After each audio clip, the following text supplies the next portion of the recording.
Are you planning to sit your exam? What are the steps you have to take in order to pass your exam? In this video, I'm going to be sharing 3 top steps you have to take if you're planning to sit an exam and if you're planning to pass, okay? So watch the end of this video. I'm going to be revealing 3 ingredients, 3 steps that must be part of your process in order for you to pass the exam, okay? So the first step you want to take when getting ready to sit your exam is to ensure you have a plan. Very important for you to have a plan. Think about it like this. If you're trying to get to a destination you've never been to before, would it be better for you to go there using a map, Google Maps, your Waze app, or some sort of sat nav to help you get there?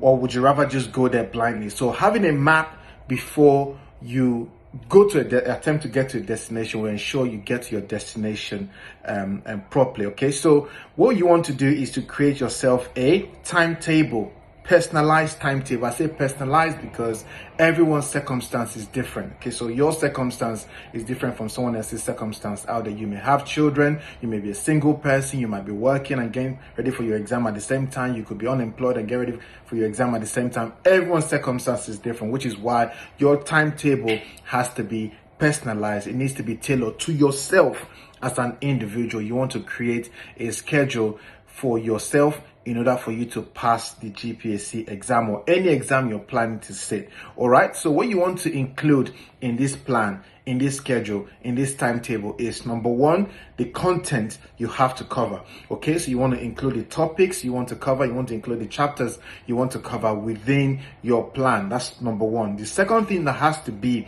within your plan is the date you plan to cover that particular content. We want to see the date because you have to hold yourself accountable, okay? So sometimes it may take you a few days to cover a particular topic. Make sure you put the dates on there.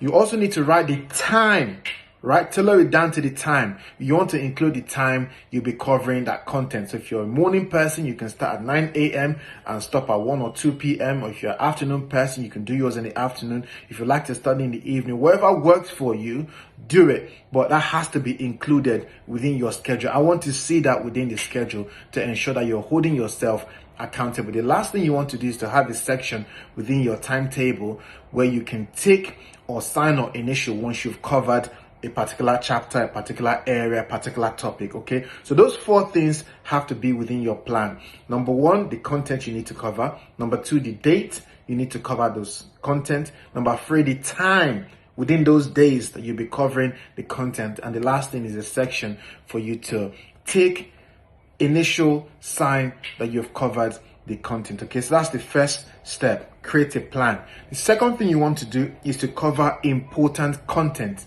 Yes, important.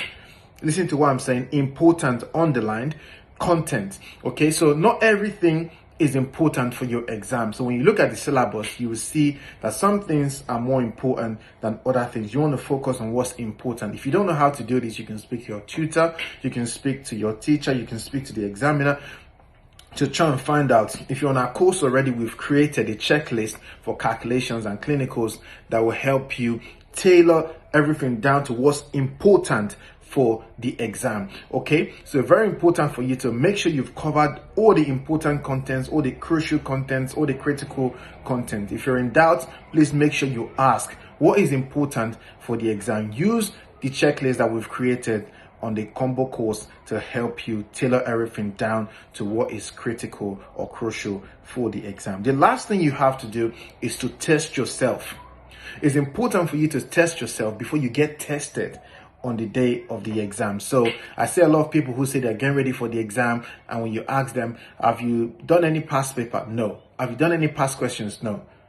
How are you going to sit or get tested if you haven't tested yourself first? So for you to have that confidence that when you get tested on the exam date that you'll be able to succeed, you need to test yourself multiple times under exam condition. Very important, under exam conditions. So you have to watch your time as you're sitting those practice questions or mock papers and so on and so forth. Watch your time, try to simulate exam conditions. So it will help boost your confidence, it will help reduce fear, it will help reduce anxiety, it will help give you that boost you need to be able to smash the exam. All right, so we recommend you do about 20 past papers minimum. Okay, so if you're only doing 1 past paper or 2 past paper before you eventually sit the exam, that's not good enough. That's not good enough. You want to increase the number and the quality of the past papers you do. Okay, so those are the 3 top steps you have to take before you sit the exam if you intend to pass.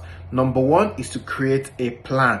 Create a plan. A person who is planning to get to a destination will get there easily if they have a plan. Okay, so make sure you create a personalized plan for yourself. The second thing you need to do is to cover important content. Important. So not everything is important. You want to tailor your revision down to what's important. If you're in doubt, you need to ask questions. So number 2 is cover important content. And the last one is to test yourself. Before you sit the exam, before you get tested on the exam date, make sure you've tested yourself on numerous times. Use past papers, use practice questions, use workbook questions, do them over and over and over to boost your confidence to help you pass the exam. I hope this video helps you, and I'm looking forward to you coming back and making your comments underneath this video when you've passed your exam. Thank you for watching. I'll see you next time.